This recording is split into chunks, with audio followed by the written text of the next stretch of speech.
Tonight in Greater Boston, when the Parkland school shooter was spared the death penalty by a jury last week, many families of victims were outraged. Their anguish reopened a debate about capital punishment in America. I'm joined by the father of one of the Parkland victims, Gina Montalto, and the head of Massachusetts Citizens Against the Death Penalty. Then, two new documentaries explore the lives of Frederick Douglass and Harriet Tubman, giving us a fuller and more intimate picture of two formerly enslaved people who dedicated their lives to ending the greatest stain on our country's history, slavery.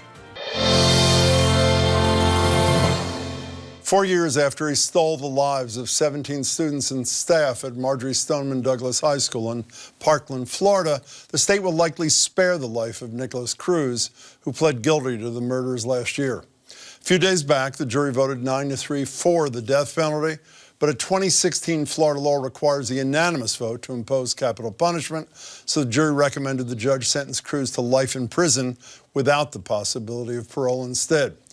The decision was met with outrage from many, including the parents of many of the children Cruz executed. I sent my daughter to school, and she was shot 8 times. I am so beyond disappointed and frustrated with this outcome. And so I reject it completely.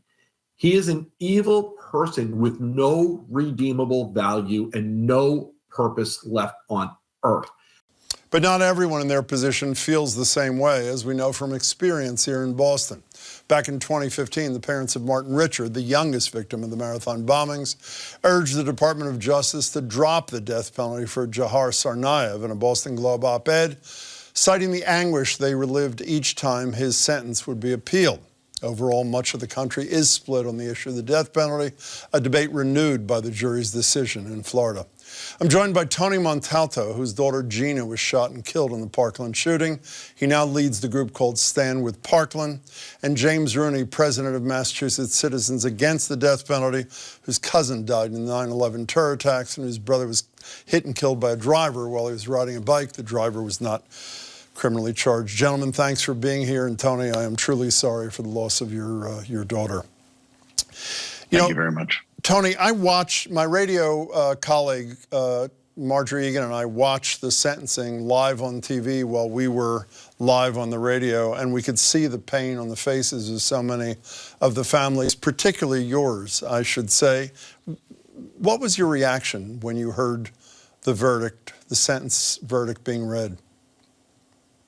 Well, we were shocked, angered, frustrated, and confused. It's very difficult to understand how the jury came back and said that each individual aggravator was proven by the state beyond a reasonable doubt, yet somehow they found a mitigating circumstance in the shooter's life to excuse the attack on my daughter, her 13 classmates, and her 3 teachers.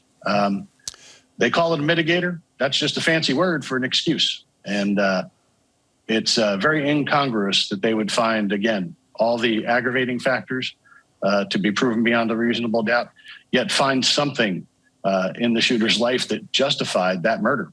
You know, Tony, the sense I got, well, I did read the comments of one of the parents from Parkland who did not support the death penalty. Am I right in saying that the vast majority of parents felt the way you did? Yes, the vast majority of parents wanted this admitted murderer to be punished to the fullest extent of the law. And as a society, we should want him punished to the fullest extent of the law in order to discourage others that would think about attacking our nation's future by going into a school, attacking our most vulnerable students and teachers. I think that we need as much deterrence for that as possible. And that's why Stand with Parkland has worked to change many laws to help prevent this so no other family has to get to this point. James, you don't agree that the death penalty is an appropriate sentence even for someone who's done something as atrocious as what Cruz did. Why? Well, first of all, Mr. Montalto, as with everybody else I know, is terribly sorry for your loss and the loss that everybody at Parkland suffered. I think that if you're looking at this in terms of the death penalty helping victims, I think it's a false hope. The idea that sentencing someone to death is going to help the victims heal, I don't think is true. And I don't think in practice, in most situations, even in death penalty, a lot of death penalty cases, the verdict doesn't come back as a death sentence. In the general realm of death penalty cases in state court, 1 out of 4 cases involving the death penalty comes back with a death sentence. It's about 1 out of 3 in the case of the federal system. But you can have situations like mine in which my cousin was killed in 9/11. Think of how long ago that is. Nobody's been tried for that. And we know that the federal government has the chief perpetrator in Guantanamo, but who knows when that ever will happen. So, James, if there was a trial, if one of the people in the planes, for example, had survived, you would not. No, I'm asking you just to understand where you're coming from. You would not want to see them put to death? The trouble with a terror incident, I think people will think, oh my God, this is some of the worst things that happened. You killed not just 1, 2, but tens, in the case of 9/11, thousands of people. But the whole point of these things from the perspective of the terrorists is the death itself. And they were perfectly willing to die. That's why they all died in 9/11. They were willing to sacrifice themselves. And most of the mass shootings involve people who are essentially suicidal. Many of them kill themselves at the scene, and many others are shot to death by the police. So a trial in one of these mass atrocities is rare. Tony, if I can, let me return to Tony, though, if I can, for a second. James, the argument that I have to say, and I should be candid with you, I'm not a supporter of the death penalty, and for a variety of reasons, including if something horrible happened to me, like happened to you and your family, I'd like to see the maximum amount of suffering. I know you haven't said that, and I'd like to see someone wake up every day knowing that they would never be free from the box they woke up in. But you mentioned deterrence as the top reason. Do you believe there's evidence that suggests that someone like Cruz, who is hell-bent on killing people for no reason, would be stopped because he heard that a prior Cruz had gotten the death sentence? First of all, I'd appreciate it if you'd stop using his name. Sure. We have worked with the federal government to come up with the school safety report, which came out in 2018. In there's a chapter that called No Notoriety. And we'd appreciate if all media would stop using the names of these mass murderers, because that gives them what they want. It gives them the notoriety. Sadly, today, we still see people paying homage and remembering the Columbine shooters. So we have to start reducing the notoriety of these shooters. Totally fair point. Totally fair point. To address your other point, I think that the more that we show how heinous this crime is and how it will be punished, it may not be the shooter himself or herself, but it will be those who hear about what they're planning to do. And we've worked with the U.S. Secret Service and the National Threat Assessment Center, and we know that in most cases there is leakage about what's going to happen. So people should know that the best way to stop this is to report it. And I believe that as a deterrent, again, as a society, we should want anyone who commits a heinous crime, such as attacking our schools, to be punished to the maximum extent of the law. Here in Florida, that's the death penalty. James, what's your response to what Tony just had to say about the deterrent effect? Well, I agree with most of it. I agree with him that you look around and you see mass killings. The person who gets remembered out of the mass killings tends to be the shooter. The names of the victims go by the wayside, and you have people years later following in the footsteps of some of these killers. We should do everything we can to avoid doing that. It's hard to see how we can do it. It's hard to say how the news media can report on these sort of things without discussing the killer at some length. But it's something we need to focus on. But let me be clear, if I may, just for a second, Tony, just so that there's some instruction. You're not suggesting or argue that we shouldn't talk about the shooter as long as we talk about his or her victims. You're suggesting using his name or her name, his name in virtually all cases, is the trigger that we should avoid. Is that not correct? That is what you should definitely avoid. And you should always remember the victims. I mean, sadly, how did we get to this verdict? Because the court handcuffed the families on what we could do to help remember our victims. We were able to give victim impact statements, and then the jury was instructed not to give them any weight during the deliberation. We weren't allowed to bring pictures of our children or our spouses into the courtroom to represent them. Yet we had to look at almost every picture in every school setting of the shooter. They managed to turn him into a sympathetic figure, whereas the country needs to start remembering not everyone's a victim. A victim looks like this beautiful young girl over my shoulder. That's a victim, a person who did all the right things, who actually saved a life, who just got up one morning and went to school and yet was gunned down in a heinous and atrocious way and never returned to her loving family. You know, James, I'm sure you know, and I'm sure Tony knows too, that the support for the death penalty in this country peaked in the 90s, somewhere in the 80% range, according to the Gallup poll, and now it's into the low 50s. What do you attribute that to, James? There are a number of things that are going on. Partly, I think the rise in the support for the death penalty came after a long-standing rise in crime. Certainly when I was a DA in Brooklyn in the 80s, there was a lot of crime and a lot of murders, and you were going to see support for the death penalty rise. As the crime level dropped, that has helped to drop the support for the death penalty. I think the other thing is partly the work of the Northwestern Journalism School and Hugo Bedot, the late professor from Tufts, who was able to find what I think surprised a lot of us, that there were a good deal of evidence that innocent people had been executed over time in the United States, and that was the sort of thing that you just want to absolutely avoid. You know, on that note, Tony, if I may, there was no doubt who the killer was in this circumstance. But on this set where I'm sitting, I've had men who have spent up to 40 years in jail for murder. We don't have the death penalty in Massachusetts, even based on eyewitness testimony, who it turned out didn't commit the crime. Does the potential for a mistake concern you? Well, I'll say that that's why there's numerous appeals, why we should be careful in the application of the death penalty, and why we should, again, be fair, but fairness goes both ways. The victims have to be remembered. It's not fair to the victims. And the hypotheticals that people feel when they have to deal with the death penalty, I can tell you, they sure change when you're directly affected. Well, you are directly affected. Could you spend the last minute telling us about Gina, for those of us who didn't know her? Gina was our firstborn. She was a fantastic kid. Her smile and her laughter filled the room. She was bright and bubbly. She was kind and compassionate. She knew right from wrong.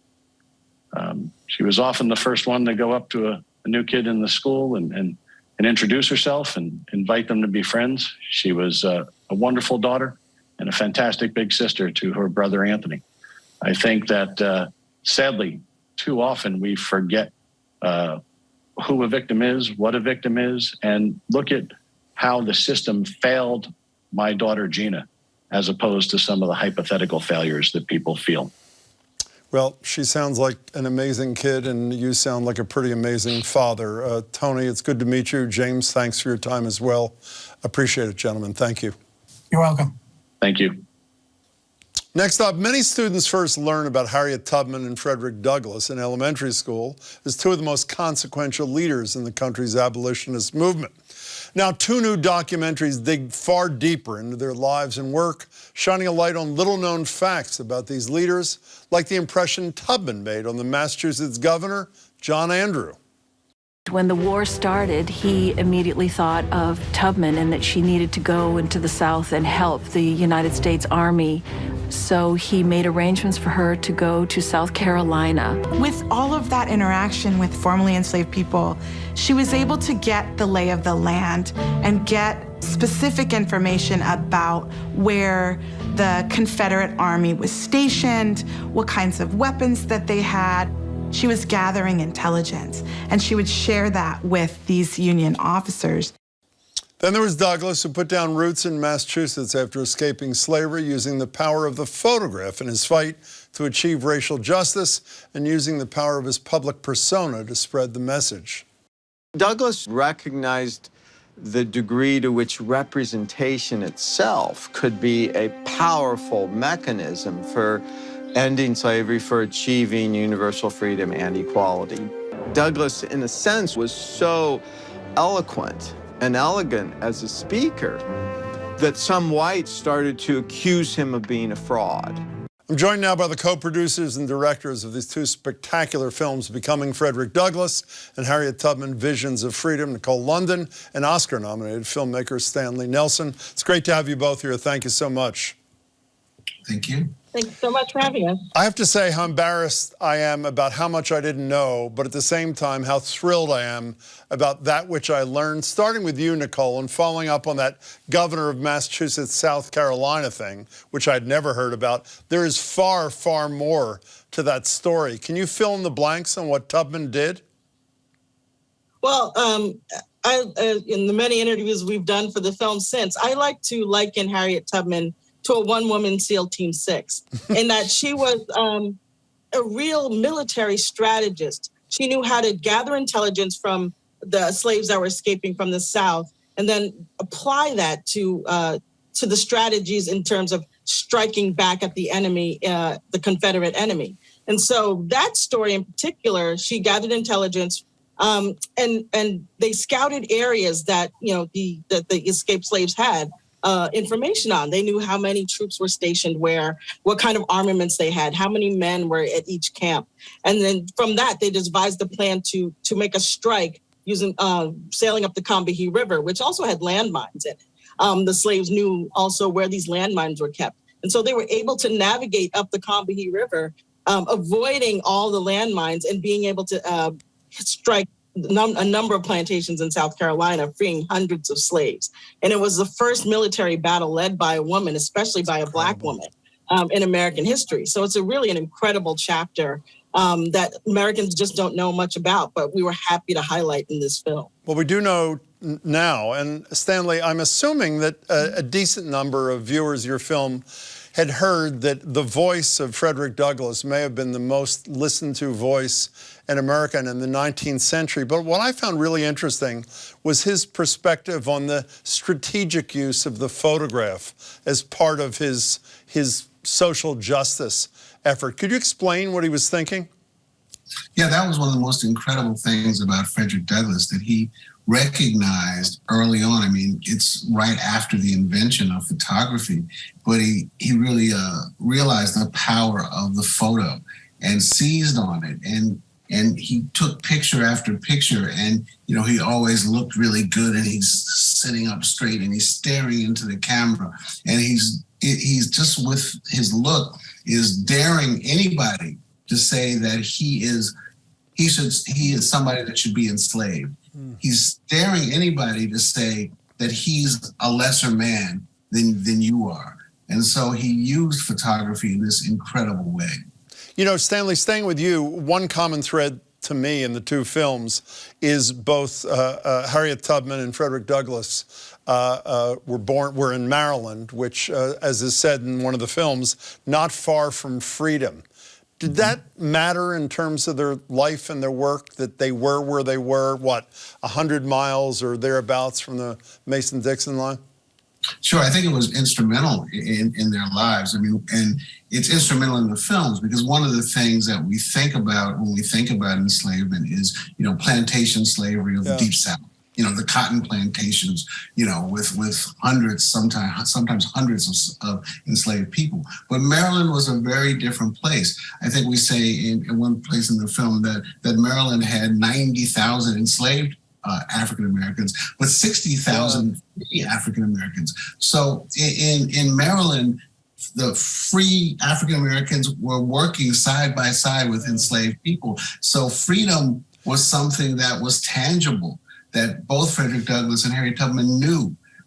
They both married free people while they were enslaved. So, it's a very different enslavement, but it's still enslavement. And that's really an important point that we make in the film. Who says in the film, Stanley, I'm smiling, when one of the scholars with whom you're speaking says, why would a free person marry an enslaved person? And there's a pause, and the person says, love, which I thought was just, it was incredible. You know, Nicole, speaking of the Maryland thing for a second, one of the other things I learned, which I had to play back because I couldn't believe I heard it right, was when a slave, for example, in Maryland might be sold into the Deep South.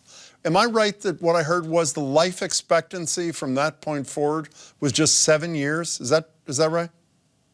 Yeah, so that is something that our scholars, the recent scholarship has come forward with, is that it was about 7 years from the kind of, enslavement, like Stanley mentioned, it's still enslavement in Maryland, but it was not the kind of hard, back-breaking labor that you could expect with the cotton industry. This was, the industry in Maryland was much more pastoral. There were smaller numbers of slaves, and it was still back-breaking work.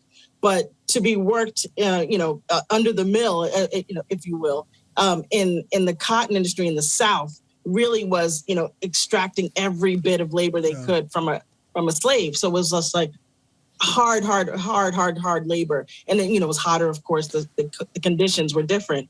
So, it was about 7 years that, an slave could expect to live. This was an incredible fear for, slaves in the Maryland area that, not only would they be separated from their family, but literally be worked to death. Stanley, I believe you said in the film that occasionally Harriet Tubman and Frederick Douglass came upon each other on the lecture circuit. That's accurate, right? Yeah. Mm-hmm. And there is I want to play for people. This letter that Frederick Douglass wrote honoring Harriet Tubman is just so incredibly powerful. Please listen. Dear Harriet, the difference between us is very marked.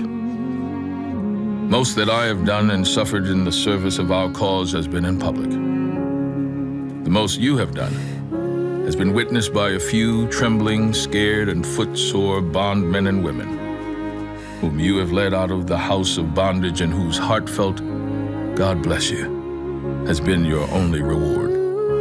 The midnight sky and the silent stars have been witness to your devotion to freedom and of your heroism.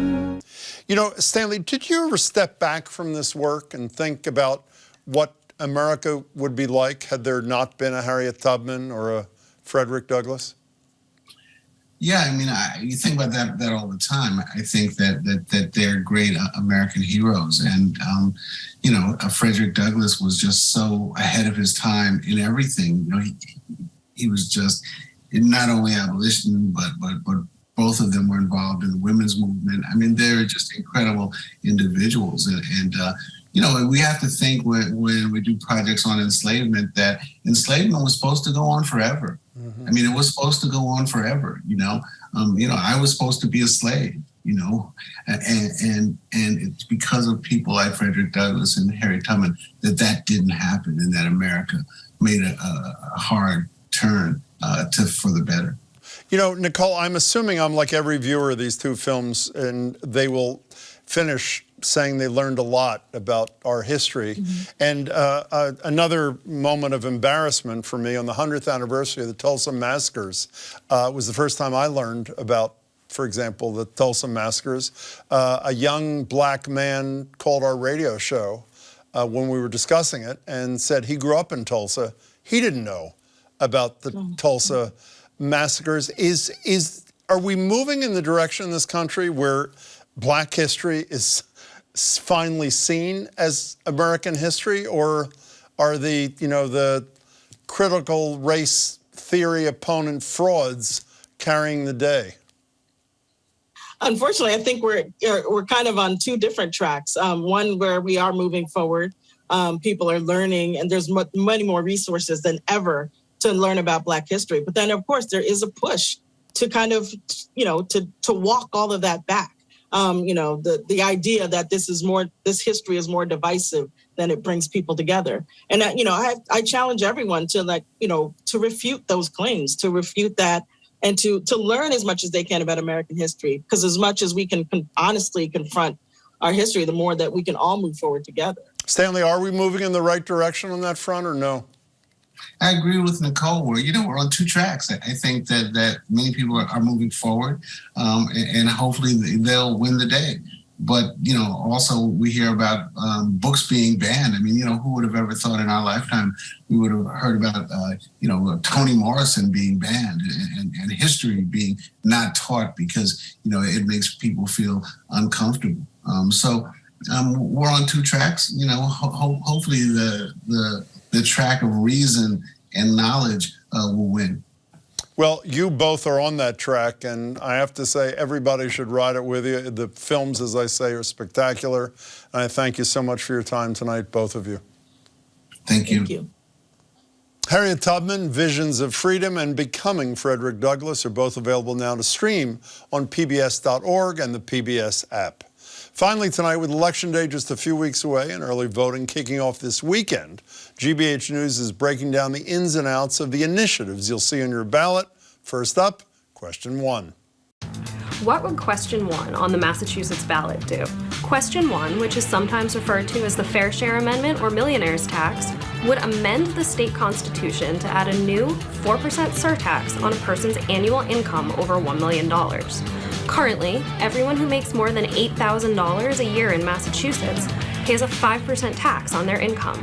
A yes vote on question 1 would keep that, plus it would tack on an additional 4% tax on every dollar over that 1 million income threshold. A no vote would keep the system exactly as it is now. If passed, the amendment is projected to generate more than $1 billion a year in new state revenue, and it steers that money toward the high priority areas of education and transportation, but leaves it to lawmakers to decide exactly how to spend it. Supporters say the change would make the state's tax system and economy more equitable and would help fund better public schools and needed road, bridge, and transit improvements without reaching into most people's pocketbooks.